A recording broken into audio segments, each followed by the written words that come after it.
Objectif à atteindre avant 2025. Hey girls, welcome back. J'espère que vous allez bien. L'année 2024 touche bientôt à sa fin et je pense qu'il est important de réaliser 5 objectifs féminité pour démarrer au mieux la nouvelle année 2025. Cette année est passée extrêmement vite.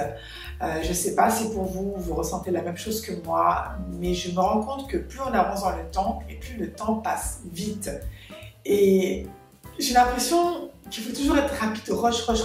Vous voyez que même si on a 24 heures dans une journée, mais bizarrement, waouh, le temps défile. Et c'est pour ça que je me suis dit que j'allais vous faire cette vidéo, déjà de parler de féminité, d'objectifs, de se sentir bien dans sa peau parce que c'est hyper important. Et pourquoi pas commencer dès maintenant, il n'est jamais trop tard. Petite pause pub, j'ai lancé mon e-book, le guide d'une skincare routine pour les débutants. Je vous invite à télécharger votre e-book, le lien se trouve en barre d'informations. Dans cette vidéo, quand je parle de féminité, ça englobe vraiment un mélange de confiance en soi, de bien-être et d'expression de soi. Sans plus tarder, objectif numéro 1, renforcer sa confiance en soi. La confiance en soi est la base pour avancer sereinement. Sans elle, on ne serait pas épanoui. Je pense qu'il est très important d'avoir confiance en soi, peu importe le domaine, mais il est important de se dire « je suis capable, je suis là, je m'impose, j'ai confiance en moi et j'ai confiance en ce que je dis ». Je regardais il n'y a pas très longtemps la vidéo d'une youtubeuse américaine, je ne sais plus quel est son nom, mais dans cette vidéo, elle disait qu'elle tenait un carnet de réussite. Alors quand elle dit ça, je me suis dit, mais un carnet de réussite, pourquoi? Alors en fait, ce qu'elle expliquait dans cette vidéo, à chaque fois qu'elle réussit quelque chose, elle le note. Parce que pour elle, ça va encore plus la renforcer, ça va encore plus lui donner confiance et surtout, elle va regarder ses forces et ça va l'aider à être meilleure. J'ai trouvé ça tellement bien et honnêtement, je pense que je vais suivre vraiment ce qu'elle a dit.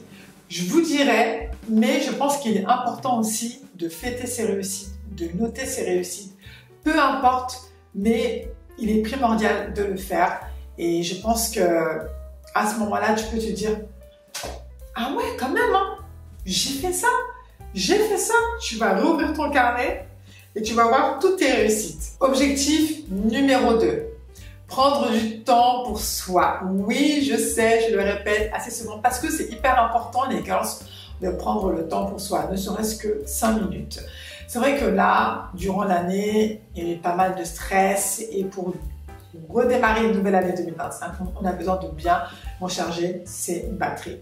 Donc, il est important de se recentrer sur soi-même, d'effectuer une routine le matin ou une routine le soir. Incorporez une routine qui va vous faire du bien.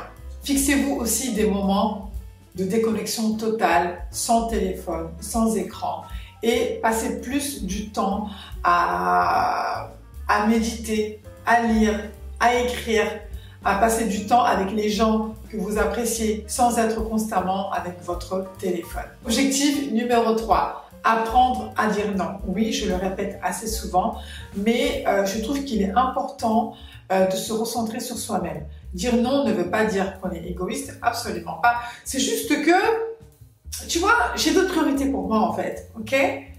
Et vous avez besoin de vous recentrer, vous avez besoin de fixer vos objectifs, vos priorités. Quelle est la chose la plus importante pour vous? Donc, à un moment donné, on veut bien faire plaisir à tout le monde, mais si tu fais plaisir à tout le monde, toi, tu n'avances pas. Donc, il est important que tu te ressaisis. Et si tu ne peux pas, girl, tu ne peux pas. Objectif numéro 4, se lancer un défi créatif. Je pense qu'on a tous quelque chose en nous qu'on peut créer, qu'on aime faire. Honnêtement, quand quelqu'un me dit « Ah non, mais moi, je ne sais rien faire », non, c'est faux. Tout le monde sait faire quelque chose, peu importe le domaine, mais je pense qu'on a tous vraiment une capacité de créer. Parce que la créativité nous permet de s'élargir, nous permet de grandir, nous permet aussi de nous exprimer. Donc tout ça en fait, c'est pense qu'il est important de faire quelque chose, que ce soit par exemple dans la cuisine, dans la décoration, dans le bricolage ou autre. Vraiment, j'en suis sûre qu'il y a des choses que vous savez faire. Donc lancez-vous un petit défi comme ça, à court terme de 30 jours. Et essayez de vous lancer des petits défis créatifs ou même dessiner avec vos enfants ou seul. Moi, personnellement, j'aimerais bien aller me rendre dans un cours, non, peut-être pas un cours, mais vraiment de passer une journée où je pourrais dessiner ou faire de la poterie ou faire des choses comme ça. Mais vraiment d'incorporer au niveau de mon passe-temps quelque chose d'un peu plus créatif. Et ça, je pense que c'est primordial. Et je vous assure que j'ai vu une fille aussi faire ça. J'ai apprécié et j'ai trouvé ça tellement bien et surtout l'idée. Donc, il est important de faire des choses qu'on n'a pas vraiment l'habitude de faire. On sort un petit peu de sa zone de confort. Et enfin, objectif numéro 5, s'aimer et s'accepter. Et oui, on a tous des défauts, des qualités, on a des imperfections et je pense qu'il faut les accepter comme telles. On ne peut pas être parfait, de toute manière personne n'est parfait. Alors là, moi je connais personne qui est parfait, vraiment pas du tout.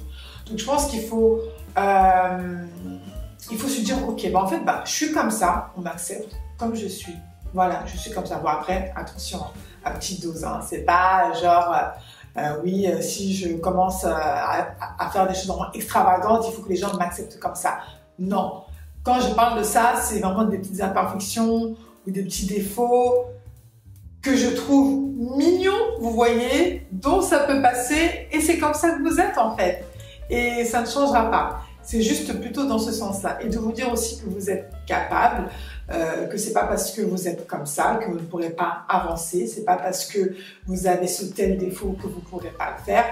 Absolument pas. Donc personne n'est parfait et tout le monde peut le faire.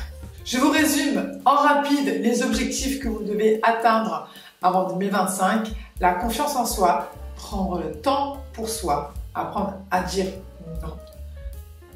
Apprendre à être créatif, why not? Ça peut être une nouvelle activité pour vous. Et aussi s'aimer et s'accepter. Et voilà les gars, si cette vidéo est terminée, j'espère que ceci vous aura plu, que ça va vous rebooster parce qu'il reste il reste 60 jours. 60 jours avant que l'année 2024 s'achève. Donc j'espère que ceci va vraiment vous rebooster et vous mettre sur un bon point, d'accord, une bonne lignée pour pouvoir avancer et terminer cette année en beauté. On n'oublie pas de commenter, de liker et de s'abonner. Et je vous dis à dimanche prochain pour une prochaine vidéo. Ciao, ciao.